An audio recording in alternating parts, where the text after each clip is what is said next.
I was checking my Ancestry DNA matches on a Thursday evening when I saw it. Emily Carter, daughter, 1,744 cm shared DNA. Parent-child relationship, 99.9% confidence. Daughter. I stared at that word for a full minute before my brain processed it. I didn't have a daughter. I had two sons, Marcus, 22, and Tyler, 19. Both in college, both very much accounted for. I'd never had a daughter, except apparently, I did. And she just found me. My name is James Patterson. I'm 52 years old. I live in Charlotte, North Carolina, where I work as a construction manager. I've been married to my wife, Linda, for 25 years. I took the DNA test in December 2022 as a Christmas gift to myself. Wanted to know my ethnicity breakdown, maybe connect with some distant cousins? Standard stuff. Got my results in February 2023. Looked at the ethnicity, mostly West African, some European, browsed through a few distant relatives, then forgot about it. Until July 2023, 5 months later, when I got an email notification. You have a new DNA match. I opened it casually. Then I saw the word daughter. My hand started shaking. There was a message attached. Dear James, my name is Emily Carter. I'm 28 years old and I live in Atlanta, Georgia. According to this DNA test, you're my biological father. I was born on March 3rd, 1995. My mother's name was Jasmine Carter. She passed away 2 years ago from breast cancer. Before she died, she told me about you. She said you were a college student in 1994. She said she never told you about the pregnancy because you'd both agreed it was just a brief relationship. She didn't want to complicate your life. But now I'm an adult, and I'd really like to know you, if you're willing. I hope this message doesn't upset your life. I'm not looking for money or trying to cause problems. I just want to know where I came from. Emily. I read that message 10 times. Then I called my wife. Linda, I need you to come home, right now. When Linda got home, I showed her the message. She read it twice, then she looked at me. Is this possible? Could you have a daughter? Maybe, I don't know. Yes, technically yes. Linda sat down. Explain. So I did. In college, 1994, I had a brief relationship with a woman named Jasmine. It lasted maybe 2 months. We weren't serious. It was just, college. We both knew it wasn't going anywhere. And then she ended it, suddenly, said she needed to focus on school, didn't have time for a relationship. I was fine with it. We went our separate ways. I graduated, moved to Charlotte, never saw her again. She was pregnant. I guess so, but she never told me. Linda was quiet for a long time, processing. Are you angry? I asked. I don't know what I am. Are you angry? I don't know. I'm shocked. I'm confused. I don't know if I believe it yet. The DNA test says parent-child relationship. That's pretty definitive. I know, but it's been 28 years. Why now? Why reach out now? Linda picked up my phone, read the message again. Her mother died. She wants to know where she came from. That seems reasonable. Do you want me to respond? Do you want to respond? I thought about it. Did I want to meet this girl? This woman? My daughter? Part of me was terrified. I'd built a life. A good life.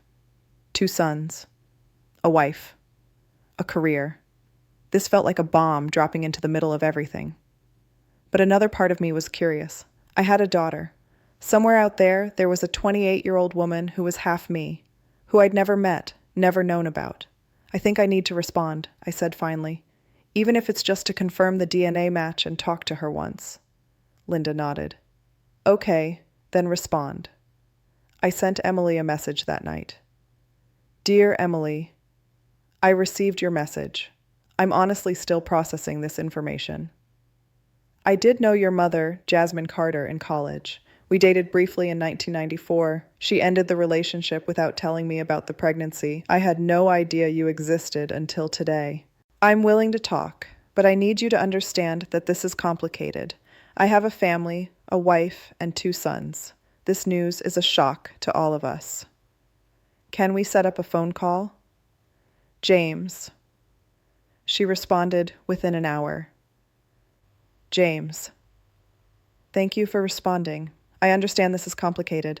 The last thing I want is to disrupt your family. I'm available to call anytime. Here's my number. Emily. I called her the next evening after work. She answered on the second ring. Hello? Emily? This is James. James Patterson. Hi. Her voice was nervous, young.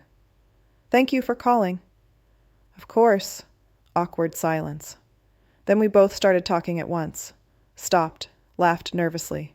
You first, I said. I just want to say again that I'm not trying to cause problems. After Mom died, I felt really alone. She was my only family, and before she passed, she told me about you, gave me your name, said you were a good person, and if I ever wanted to find you, I should. What did she tell you about me?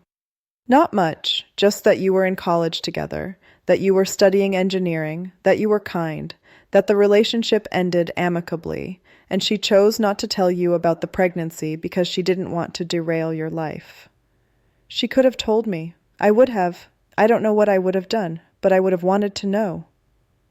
She thought she was doing the right thing. We talked for 2 hours. I asked her questions about her life. She'd grown up in Atlanta, went to Georgia State, worked as a graphic designer, was engaged to be married in 6 months. Do you have any questions for me? I asked. A million, but mainly, what are you like? What do you do? Do I look like you? I sent her photos of me, of Linda, of Marcus and Tyler. She sent photos back. Emily had my eyes, my smile, Jasmine's cheekbones, but my features everywhere else. You have brothers, she said softly, looking at photos of Marcus and Tyler. I have brothers. Half-brothers, technically. Still, that's more family than I've had in a long time. My heart broke a little. Linda and I talked for weeks about how to handle this. Should we tell Marcus and Tyler? Should we meet Emily? Should we involve her in our lives? Linda was surprisingly supportive. This girl didn't ask to be born.